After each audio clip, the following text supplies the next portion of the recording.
Good morning, class 8. In previous lecture, we finished chapter 8. Today, I am going to start new chapter, which is chapter 9, reproduction. So, this is also a part of biology, and let us start. All living things ultimately die.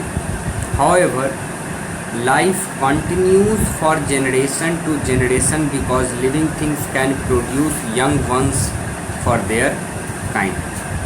So basically, the reproduction is the process by which living things produce young ones of their own kind.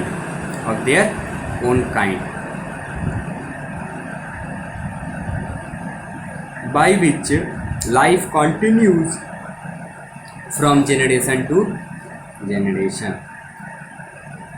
In living organism, if one of the organ system, which is such as digestive, circulatory or excretory system stop working, the organism will die. But the reproductive system is not needed for the organism to stay alive. However, without it, the organism cannot produce offspring and therefore cannot continue their species. As in plants, there are two types of reproduction in animals, sexual and asexual. There are a variety of ways in which animals reproduce. For example, some animals produce by giving birth to babies, humans and cows. Some animals lay eggs from which their young ones are hatched.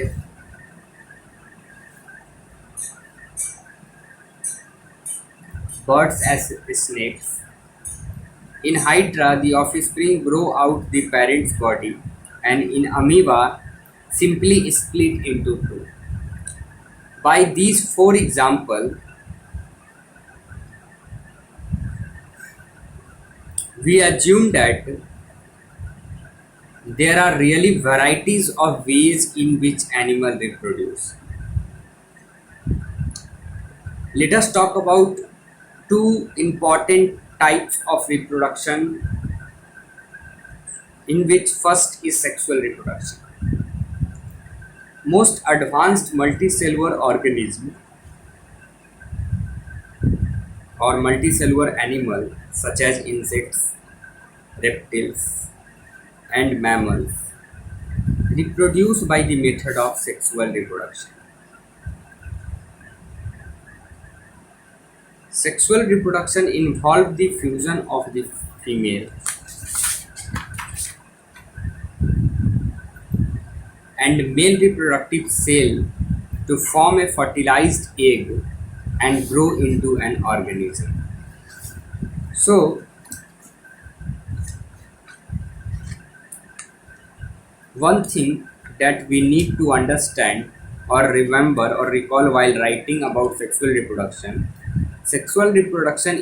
involves the fusion of female and male reproductive cell, okay, to form a fertilized egg that grow into an organism. In animals such as frog, fish, bird, reptiles and humans, there are separate male and female organs or forms with their reproductive organs. An individual therefore reproduces only one kind of reproductive cell, which is known as gametes. The male sexual organ produces the sperm cell and the female sexual organ produces the egg cell, also called ova. Singular is ovum.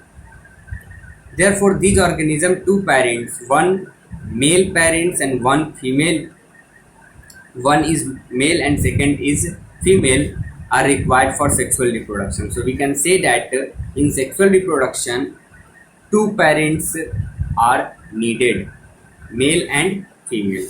However, in earthworm and leeches, both male and female reproductive organ are present in same individual and organism in which both male and female gametes are present, the same individual are known as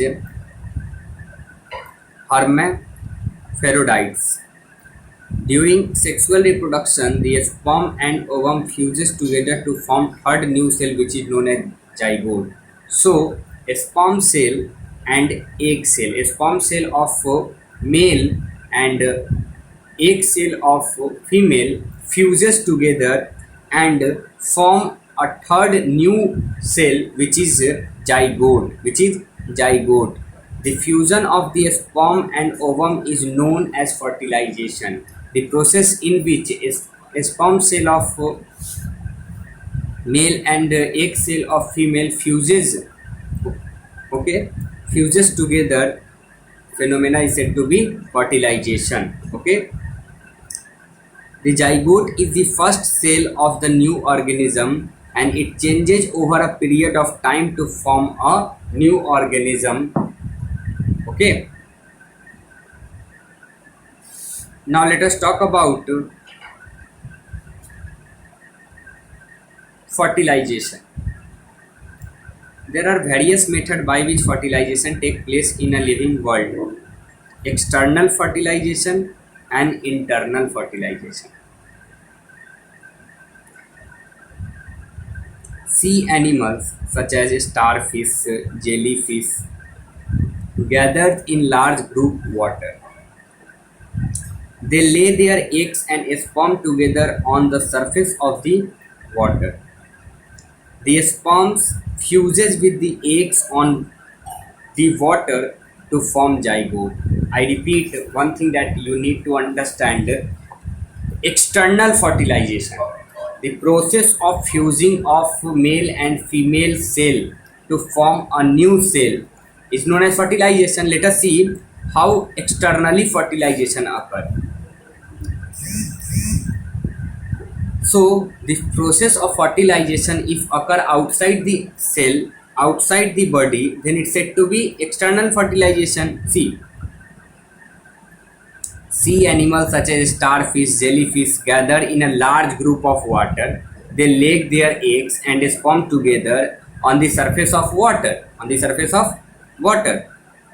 the sperm fuses with the eggs on the surface to form zygote, and the zygotes develop into new organism in the water. Animals living in or near pond and lakes also have external fertilization. During spring and rainy season, frogs and toad move to pond and slow moving stream, and the male and female claps each other in water, and the female lays hundred of eggs. The eggs are delicate and do not have a cell. A layer of jelly-like substance hold them together and provide protection to them, and the male injects sperm directly on the cluster of the floating eggs, and the sperm swim in water with the help of their long tail. They fertilize the egg, and in fish too the fertilization is external. Okay, so this is all about external fertilization, in which fertilization occurs outside the animal body. Okay.